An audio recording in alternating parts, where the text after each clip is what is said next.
Salve, gente boa! E aí, tudo bem? Seja bem-vindo, seja muito bem-vindo ao canal. Nesse vídeo falaremos a respeito de fidelidade e lealdade à luz da Bíblia. Então fica comigo aí até o final, vamos junto!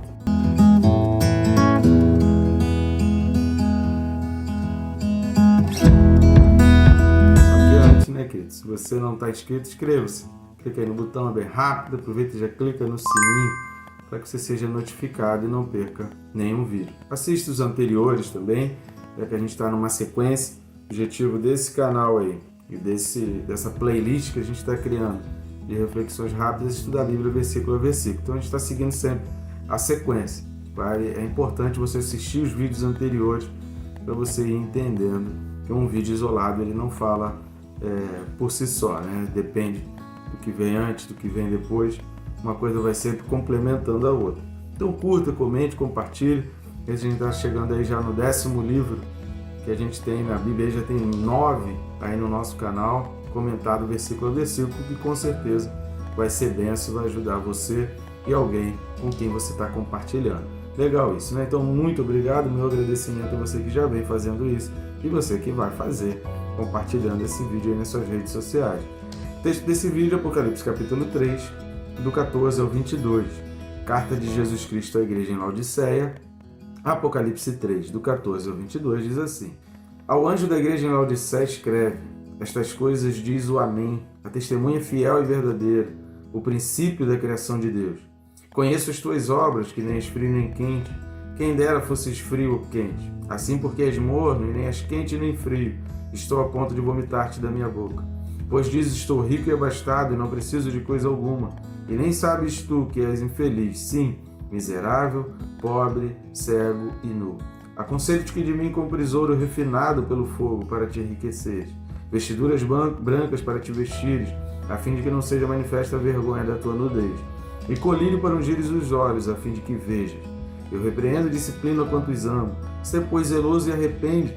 Eis que estou à porta e bato. Se alguém ouvir a minha voz e abrir a porta, entrarei em sua casa e cearei com ele, e ele comigo. Ao vencedor, dar-lhe-ei sentar-se comigo no meu trono, assim como também eu venci e me sentei com meu Pai no seu trono. Quem tem ouvidos, ouça o que o Espírito diz às igrejas. Só que estamos chegando na carta referente aos detalhes, alguns detalhes importantes, que não são nem elogios, nem são críticas e nem recompensas.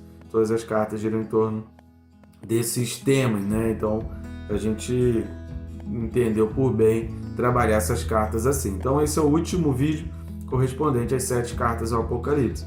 Você que está assistindo esse vídeo, depois se você não assistiu os outros, você pode pegar todas essas cartas. Detalhes com relação à igreja em Laodiceia. A gente já falou aqui nos vídeos anteriores que é uma carta que não tem elogio nem à igreja e nem a pessoas ali. Não tem nem... tens aí, como falou para a igreja em Sardes, Jesus disse, né? Umas poucas pessoas que ainda permaneceram fiéis. Na igreja de Laodiceia não tem ninguém, tem nada que seja digno de elogio.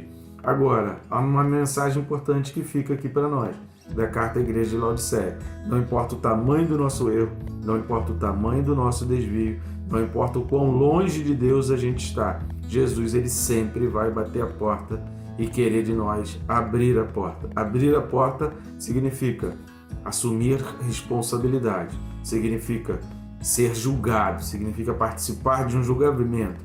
E o que é participar de um julgamento? Assista o vídeo anterior. O vídeo passado a gente falou a respeito disso. É pesar na balança e ver o que eu estou fazendo de errado e o que eu não estou. E o propósito do julgamento é o arrependimento. O que Deus quer é que se arrependa. Então não importa o tamanho do nosso erro, Deus sempre vai nos aconselhar a se arrepender. E Jesus está dizendo aqui, olha, eu estou colocando à tua disposição para que você se arrependa, para que você mude de vida, eu estou colocando à tua disposição o meu ouro, eu estou colocando à tua disposição tudo que eu tenho para você mudar de vida. E aí o versículo 14, que é, né, o endereçamento aqui, Jesus ele vai dizer, quem está escrevendo essas coisas? É o Amém. Amém é uma palavra hebraica que significa isso é verdade, ou assim que assim seja essa verdade. Então, quando a gente está dizendo amém, a gente está confirmando que assim seja. Por quê? Porque Jesus Cristo, ele é o amém. E essa palavra amém significa o que foi dito é verdade. Então, que aconteça. É como se a gente estivesse fazendo um pedido. Deus, que aconteça isso que foi dito. E Jesus Cristo está dizendo aqui que Ele é o Amém. Ou seja, Ele é essa confirmação. Olha, aquilo que está dizendo que aconteça é por causa da minha vida, é por quem eu sou, é por eu ter vindo que vai acontecer. Então, por isso que Ele está dizendo, Ele é o Amém. Ou seja, é nele que se cumpre todas as coisas. Assim como Ele vai falar do princípio, que a palavra grega é arquê, que é o início de todas as coisas, o Amém é o fim de todas as coisas. Então, assim, quando está falando aqui, Ele é o Amém e Ele é o princípio da criação, é que as coisas começam nele e vão terminar nele. E tudo vai apontar para Ele. Ele é o Amém, Ele é o desfecho, Ele é o the end. Daqueles que gostam, cinéfilos aí, né? Aqueles que gostam de filmes. Ele é o the end, Ele é aquele ponto final. Pronto, acabou a história. Daqui não tem mais cenas pós-créditos. Aqui agora a história acabou, o filme encerrou. Encerrou quem? Em Jesus Cristo. Então não adianta. Tanto os bons quanto os maus, tanto os que aceitam quanto os que não aceitam, tanto os que abrem a porta quanto aqueles que continuam rejeitando Jesus Cristo, todos serão colocados diante de Jesus. Uns, diz a palavra de Deus, serão para a vida eterna, outros para a condenação eterna, outros para a morte eterna. E aí ele vai falar, versículo 14 de Apocalipse 3, eu sou o Amém, que a gente acabou de explicar aqui, e eu sou a testemunha fiel. O que é a testemunha fiel? Como diz lá no capítulo 1, que a gente já falou também um pouco a respeito de testemunha. Vê lá os versículos 4, 5, né? Apocalipse 1 ali, do 1 até o 7, que a gente comentou um pouco a respeito da testemunha. O que é a testemunha de Cristo aqui? Ele é o exemplo, ele é o modelo. Então ele é testemunha para quem vai dar testemunho.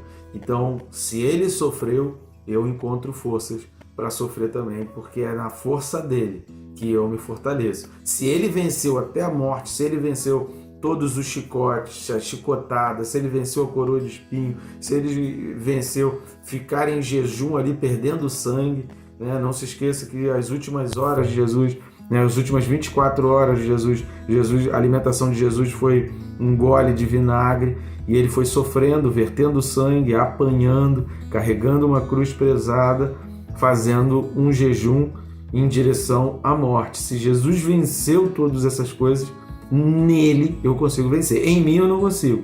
Eu não tenho força. A minha carne não aguenta. Por isso ele é a testemunha fiel. É através da fidelidade a ele. É através desse que foi fiel até a morte. E Paulo ele vai dizer, né? Foi fiel até a morte e morte de cruz. Então ele foi fiel. É diante desse testemunho que eu encontro forças. Eu digo, Jesus, o Senhor venceu. Me dá essa força. Habita em mim para eu vencer também.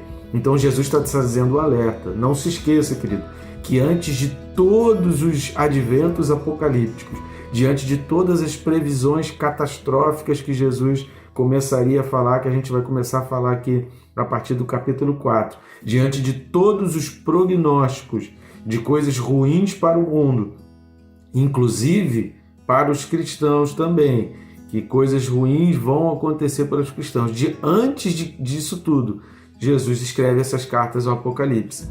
Para quê? Dizendo o seguinte, olha, eu estou dizendo que vai acontecer, não estou dizendo que pode acontecer, não estou dizendo que é provável acontecer, eu estou dizendo vai acontecer. Então, para que você esteja forte nesses dias maus, arrepende-te. Para que você esteja forte nesse dia mau, seja fiel e leal a mim. O conceito de lealdade, querido, é um conceito que a gente não pode deturpar na Bíblia. Você não pode entender que você não precisa ser leal. Nunca pense isso. Nunca pense que a Bíblia não fala de lealdade e fidelidade. A Bíblia sempre vai trabalhar lealdade e fidelidade. Basta umas poucas pesquisas aí em qualquer aplicativo da Bíblia ou mesmo no Google. Você vai ver que é sobre lealdade, deslealdade, fidelidade. Você vai ver quantos e inúmeros versículos bíblicos que falam sobre isso. Inclusive, a palavra hebraica para misericórdia é a mesma palavra hebraica para lealdade. Se você procurar a palavra leal em versões diferentes, por exemplo, na NVI você vai encontrar muito mais essa palavra leal ali, porque alguns termos que traduziram misericórdia na NVI foi traduzido por leal. Então, se você procurar a palavra misericórdia na Nova Almeida, né, nas versões da Almeida, você vai e comparar com a NVI, você vai ver que na NVI algumas coisas de misericórdia foram traduzidas como lealdade. Então, a lealdade e a fidelidade são princípios fundamentais. Não tem como o crente entrar no céu se a vida dele não for uma vida de lealdade ao princípio. Por quê? Porque Jesus, ele é a testemunha fiel. É baseado nele que eu me alicerço. É nele que eu encontro a força. É na lealdade aos princípios e valores que ele está dizendo. Eu sou o princípio da criação de Deus. Essa palavra princípio é arquê, que no grego significa posição, significa de governança, significa o início de todas as coisas, mas pode significar o início também em termos de posição hierárquica. É aquele que manda, é aquele que governa, é aquele que é superior. Então, quando eu sou leal aos princípios, eu sou leal àquele que governa, eu sou leal àquele que manda. A lealdade por si só, ela não é algo que só dizer que é leal significa que é algo bom ou ruim. Depende, leal a quê? Então, a Bíblia, ela vai falar várias histórias, vai contar várias histórias de pessoas que foram desleais. Absalão foi desleal a Davi. Então, a Bíblia condena o pecado de Absalão, a sua falta de lealdade. Não só porque Davi era o rei de Israel, mas porque era o pai dele. Então, um sentimento ruim gerou a deslealdade. Então, toda deslealdade, ela nasce através de amarguras e de dores no coração. Cuidado com pessoas que dizem que Deus não é leal e nem é fiel. Cuidado com pessoas que querem tirar da vida do cristão o princípio da lealdade e da deslealdade, que tem que reger a tua vida. Pensa que a tua vida é uma música, uma orquestra. Então, o maestro, o regente dessa orquestra, tem que ser a lealdade e fidelidade. Senão, a tua vida vai desandar, vai ficar sem harmonia. Já viu uma orquestra sem regente? Cada um tocar o instrumento como quiser, do jeito que quiser, na hora que quiser, não vai ter harmonia, não vai sair som nenhum. O legal é quando a coisa é coordenada. E o que vai fazer a nossa vida ser coordenada? A lealdade e a fidelidade.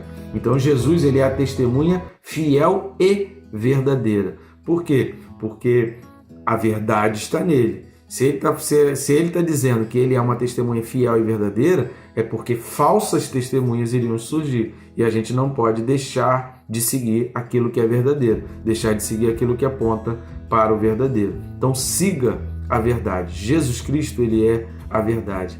E ele foi fiel a Deus até a morte. O que significa ser fiel até a morte? Em momento nenhum ele abandonou a palavra. Em momento nenhum ele largou Deus. E por que ele está falando isso para a igreja de Laodiceia? Porque o que a gente viu aqui nesses 3 vídeos anteriores é que a igreja de Laodiceia deixou Deus de lado. A igreja de Laodiceia não fazia leitura bíblica. A igreja de Laodiceia não meditava na palavra. A igreja de Laodiceia não orava. A igreja de Laodiceia não pedia poder a Deus. A igreja de Laodiceia não buscava em Jesus: Senhor, eu quero os teus bens, eu quero a tua glória, eu quero que o teu poder venha sobre mim. Espírito Santo, vem sobre mim. Espírito Santo, reina na minha vida. Espírito Santo, domina na minha vida. A igreja de Laodiceia não fez isso. A igreja de Laodiceia deixou Jesus de fora. Seguia a sua vida achando que as coisas eram só o que estava na sua cabeça. Jesus ficou do lado de fora. Por isso ele vai dizer: eu sou o verdadeiro, vocês escolheram o caminho errado. Vocês escolheram o caminho falso. Então a fidelidade é você permanecer firme. Ser fiel é permanecer firme. É não se desviar nem para a direita nem para a esquerda. Esse é o conselho de Deus lá para Josué. Medita na palavra. Seja fiel. Que Jesus está dizendo, que Deus está dizendo para Josué, lá no capítulo 1 do livro que leva o seu nome, Deus está dizendo para Josué: olha, permaneça ali fiel. Seja leal a isso aqui, não se desvie nem para a esquerda nem para a direita, porque a meditação na palavra é o apego à palavra, é essa palavra gerando vida no teu coração, que o pecado vai morrer, que a vontade, as concupiscências dos olhos e da carne, elas vão morrer. Então cuidado com os desejos do coração, com as vontades do coração. Jesus Cristo, ele é a testemunha, ou seja, ele é o modelo. Se eu tenho que me basear, se eu tenho que seguir, eu tenho que seguir nele. Então, antes de todo o sofrimento que ele está dizendo que vai acontecer no mundo, ele está falando: olha para mim, Na hora que você tiver nos teus momentos de maiores dificuldades, olha para mim. Mas a gente só vai conseguir lembrar, querido, de algo que a gente conhece. Você só consegue lembrar de algo que foi impactante na tua vida, que foi forte na tua vida. Então, lembre-se diariamente.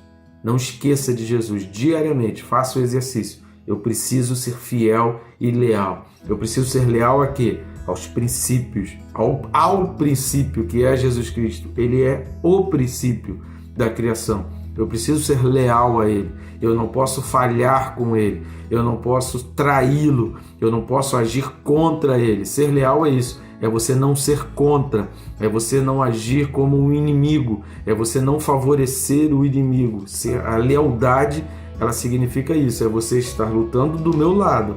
É você estar lutando ao meu favor. É você estar fazendo a minha vontade. É você estar colocando para que tenha sucesso aquilo que eu planejei, aquilo que eu coloquei.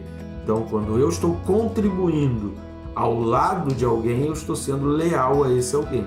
Jesus Cristo vai pedir, a Bíblia inteira vai falar: seja leal à palavra, seja leal a mim, não me traia, contribua para o crescimento.